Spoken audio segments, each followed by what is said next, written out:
Okay.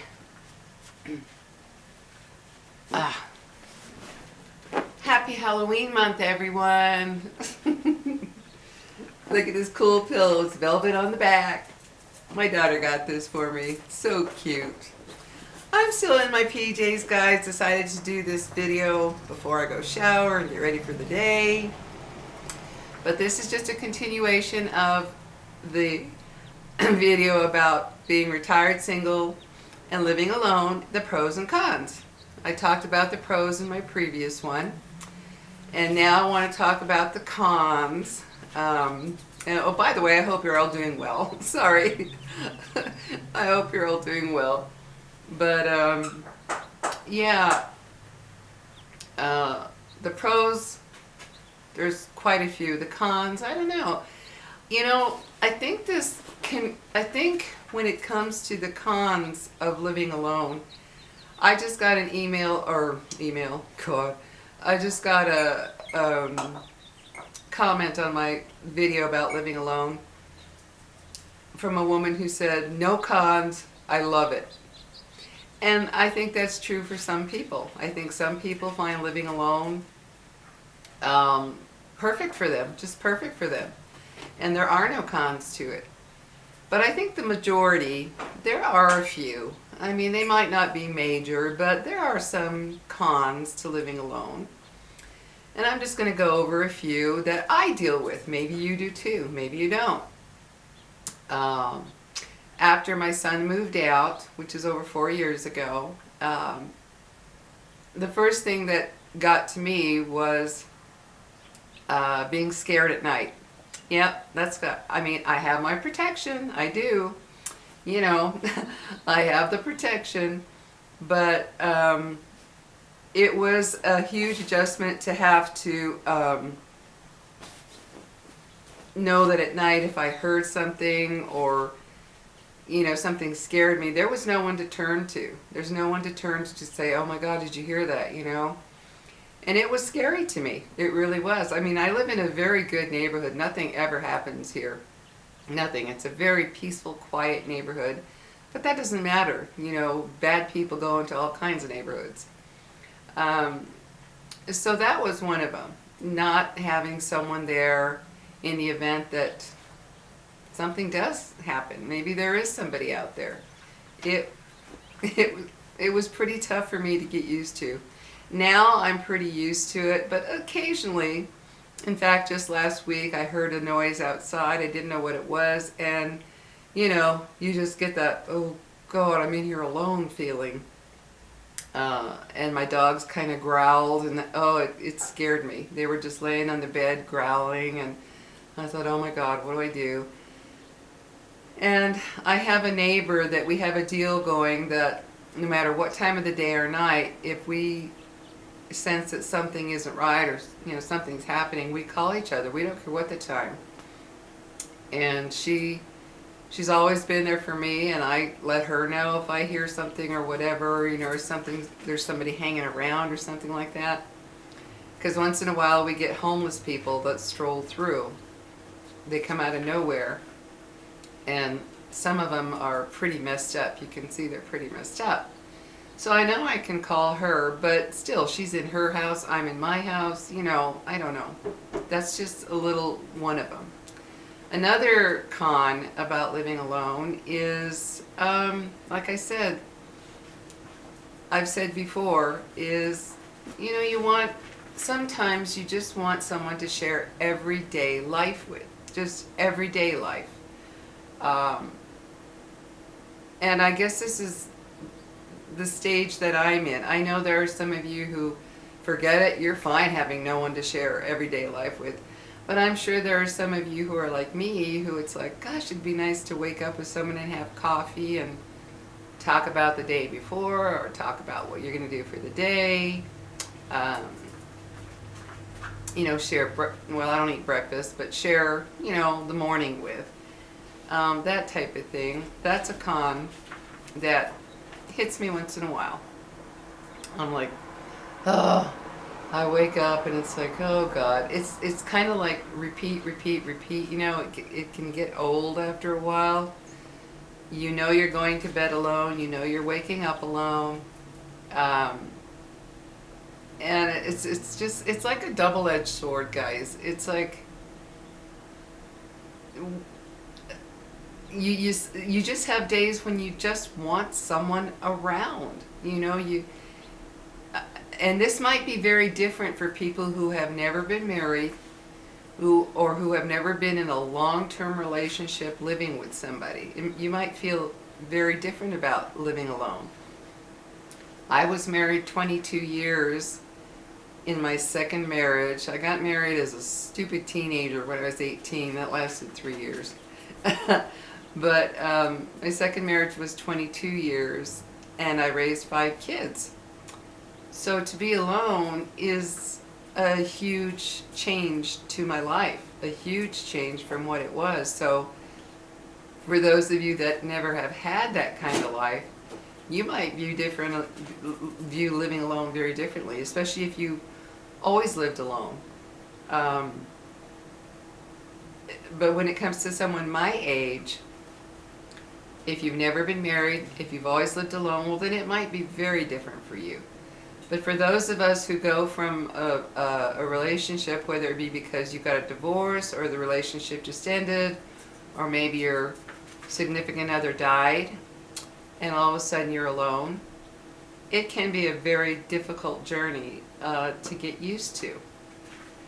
So what I do to try to counteract that is when I'm getting that feeling of, oh my God, I wish somebody was here to talk to, because you go through that. You go through, at least I do. Like I say, that's not going to apply to everybody, but I do. I go through days when it's like, God, I just wish there was somebody here to talk to have their energy here, to have their presence here. And then, I don't know, is it something I want, this is where even I don't know, is it something I want permanently all the time? Or is it something I just want for a while during that day? I don't know. So that's just kind of one of the other cons about living alone. Another one for me is eating alone. I get tired of that. I will admit that. I'm here to be honest with you. I'm not here to cover up and make everything look like it's sugar sweet and perfect. There are a lot of times when I get so tired of eating alone. That's why I've said before, I never, ever, ever, ever, ever eat at my kitchen table, at my table. Because I can't stand the feeling of seeing those empty chairs around me and I'm alone at the chair, you know, on the chair at the table. I never eat at the table. This is where I eat, right where I'm at, and I watch TV. So that's a con too. Sometimes it's just like, it's like when my kids come over and they bring something to eat, or, you know, we plan to go get something, and either we eat at the restaurant or we bring it home. God, it's so nice to have somebody to talk to while you're eating, you know, discuss whatever, you know, whether it be how good the food is or whatever is going on in your lives. It's a good feeling to have conversation when you're talking. Or when, yeah, hey, that makes sense. Yeah, when you're eating, it's a good feeling, and I miss that. I admit I miss just not even just eating together, but maybe making a meal together. Being in the kitchen with somebody, making a meal and talking to anybody, somebody. I miss that. For me, that's a con of living alone. That's it sometimes gets to me. Like just last week I made, or this week I made the cookies.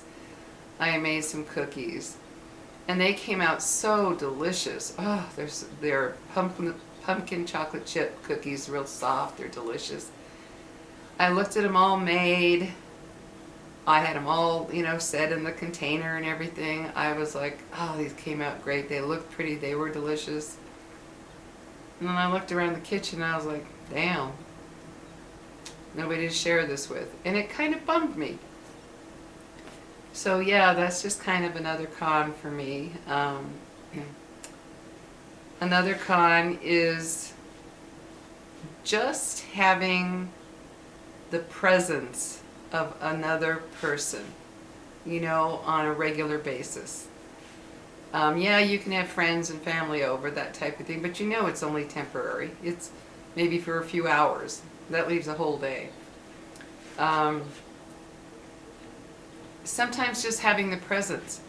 Not even necessarily talking, eating, or doing anything together. Just maybe, like, you know, when you're married, maybe he's doing something in the garage, or you're in the kitchen, or you're in the living room, or you're in your bedroom, or you're wherever in the house doing whatever. You just know there's somebody there. You know, there's another human being, there's another soul there to just know, because you can feel people's energy. That is a proven fact, that people carry energy with them. And when they're around, you feel that energy. It's just like, that's why so many people go through, you know, the empty nest syndrome. It's because they got so used to all of that activity, the noise, the talking, the everything. All of a sudden, it's quiet. They go somewhere, whether it's a couple or a single parent, it's quiet. They go somewhere, maybe to the store, to a friend's, or to a movie, or whatever, they come home, it's quiet. And it's like, wow, this is a big change. So that's kind of a con too, is just having somebody's presence, you know. Not having it changes everything. And, excuse me. And like I've said, I know there are a lot of people who will sit back and say, I love it. I love not having anybody home when I get home. I love going to bed alone, waking up alone, all of that. I get that. I understand. I can understand that.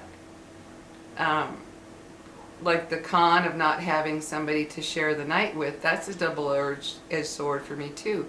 You know, when you're married or you're living with somebody and you have somebody there every time you go to bed, well, that's a double-edged sword for me, because when I was married, he snored so severely that I truly believe it affected our life and our marriage and our relationship. He snored so bad that in those 22 years of marriage, I think it was a miracle if I got a night's sleep. His snoring was off the charts, and it would wake me up. And I'm one of those people, guys, who if I wake up during the night, I have a very difficult time going back to sleep. I'm not one of those people who just, oh, go back. No. I lay there like, oh my God, I'm awake. So 22 years of sleeping with somebody who, that snoring, I'm telling you guys, it was like, it was unreal. It was like a foghorn going off. You know, and gasping and everything. It was so loud. I would end up just hitting him. Literally, you know, I'd be like, turn over, every single night. So, yeah, that's, you know, that kind of comes into my mind too when I think about somebody, you know, living with somebody or being married again and sleeping with somebody again. I couldn't do it, guys. I absolutely could not do it. If that person snored or had to get up during the night to go to the bathroom all the time, or maybe sleepwalking, that type of thing, if that happened, I couldn't do it. It would be impossible, because now at my age, at 69 years old, I couldn't handle that disruption in sleep all the time. It would drive me insane. I mean, it did when I was younger and married. But now I couldn't. So if I got into a relationship, I know, I'm pretty positive, it would have to be, you have your room, I have mine. I'd have my door shut. And if they snored, that would be even, that would still be hard. There was a couple of times when I couldn't take it and I went to sleep in the living room. I could still hear his snoring. So I don't know, guys. You know, that's actually, it's hard to, you know, it's like, oh my God, what would I do? But that's just the reality of it. And I would find that very difficult, because now I go to bed, my two little dogs sleep on the right side of me on their blankie, and I don't even know they're there all night. Once they curl up and go to sleep, they're done. That's it for the night. They're done. They don't budge until I wake up, and even then they look at me like, please don't wake me up. Please don't make me get up. They're so comfy. So, yeah, I don't know. The other con is, which I guess could be dealt with if you watch two different TVs. I don't ever want to have to, oh honey, I don't want to see that show. I don't want to watch that show. And I'd like to, sit and watch a movie with somebody. Sit and watch a movie together we like. But I'm not into guy flicks. I'm not into, action movies and shooting and gore and guts. And I'm not into any of that. And I don't know if a guy would be really into anything I would like. So that would be kind of a con, like, honey, you want to watch this movie? And he'd be like, no, that's a chick flick. So, yeah, the con would be having somebody there and you couldn't share, movies with. Because I know my ex, he would watch the movies I watched, but you could tell he didn't like them because he, that would happen. And then the ones he did want to watch, not for me at all. So kind of a con, like, oh God, getting upset because you can't, you can't share together. I don't know. It's just one of those things. Another con about having somebody around all the time is just having to just deal with their personality. If they're in a bad mood, you have to deal with that. If they're in a lousy mood, you have to deal with it. I'm so used to not dealing with somebody's moods that I think it'd be really hard. It'd be like, God, you're in such a crappy mood today. Why are you complaining so much? Oh my God, I don't know. I'm just so used to not having to deal with that I guess, if I did end up with somebody, it would be a huge adjustment to, it would have to be, I'd have to train myself, oh my gosh, okay, he's in a bad mood. I'll just let him deal with it. Okay. So that's kind of a con for me, is like, having to put up with somebody's mood and whatever they're dealing with for the day. I don't know. And the other con is, I guess it would come down to trust. But I was married to two men that I ended up not being able to trust. And the con is having to make yourself be able to trust that person, knowing that when they left, they're not going to cheat on you, or they're not going to do something that you would be against. That's something you have to be able to trust. You have to work on trusting somebody completely, or you end up in a terrible relationship. You really do. It would make it miserable. So that is a con to me. It's like, oh God, I'd have to make sure I trust him. Because God, I've seen so many videos and read so many articles about women who thought they found their dream man, and he ended up definitely not being. And that's a tough one. That's a tough one. And that's kind of scary. It's like, gosh, if I invest myself into you, are you going to be 100% true with me, or are you going to screw me over in the end? And see, that's just another stress that I don't have to contend with.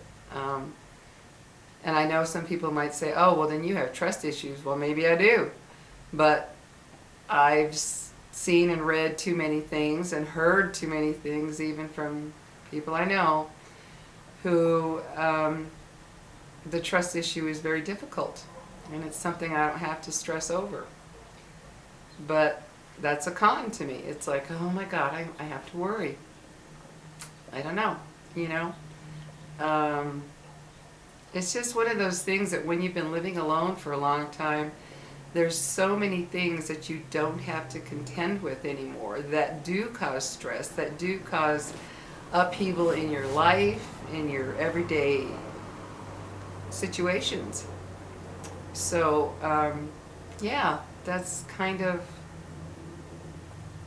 I don't know, those are just kind of the cons I can think of right now, and maybe having very different tastes and very different ideas about so many things in life. And you have to compromise. You have to compromise on a lot of things, or you end up just this kind of bitter couple or whatever. There's a lot you have to compromise. Well, when you live alone, you don't have to compromise. So that's kind of a con for me too. It's like, gosh, would I be able to compromise? Like I said in my last video about this, he would have to be extremely special. He would be, and by special I don't mean some perfect human being. I mean, he would have to be a very kind, understanding, easygoing person. I couldn't be with somebody who's always criticizing or you know, just not making me feel like I could be me, like I said before. I couldn't do it. So anyway, guys, there are some of the cons that I think of.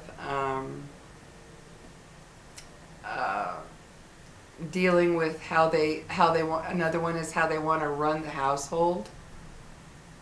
That would be very hard if I had to. You know, no, I want to do it this way. No, we should do it that way. No, it's just, I don't know, guys. A lot of stress that I'm not dealing with. Maybe you can put some cons that you can think of down below. Those are the ones that come to my mind for me. So anyway, guys, I hope you're having a good day. I'm a little bit tired today. I gotta go get a shower and maybe that'll make me feel better, but I'm a little bit tired today for some reason. But hope you're having a great day. Give me some ideas that you can think of that are cons in living alone. I don't know. Knowing I can do what I want in my house, I don't have to worry about anybody, you know. If I did live with somebody, the con would be them. Maybe they didn't like the way I want to do things in the household. I don't know. There's just a lot on my mind in terms of dealing with somebody again in a live-in basis. I don't know. It'd just be hard. It would just be hard, I think, unless that person was the one. But those are some of the cons I can think of, you know. Like I said, if you can think of any yourself. I'm just kind of tired right now. My brain is kind of, I don't know why I'm tired. But yeah, that's some of the cons of just dealing with another person and all that they are and all that they expect and all that they put out to you. That's it. Anyway, guys, have a good day. I'm going to go shower and hopefully my spirits will lift up a little bit, because I could just lay down and do nothing for the day, and I don't know if I should do that. Anyway, take care, guys. Come on, Lily. Come on, baby. Oh my goodness. No coffee. My pixie's over there. She's like, I'm too comfortable. I ain't moving. Take care, guys. We'll see you later. Okay, get down, baby.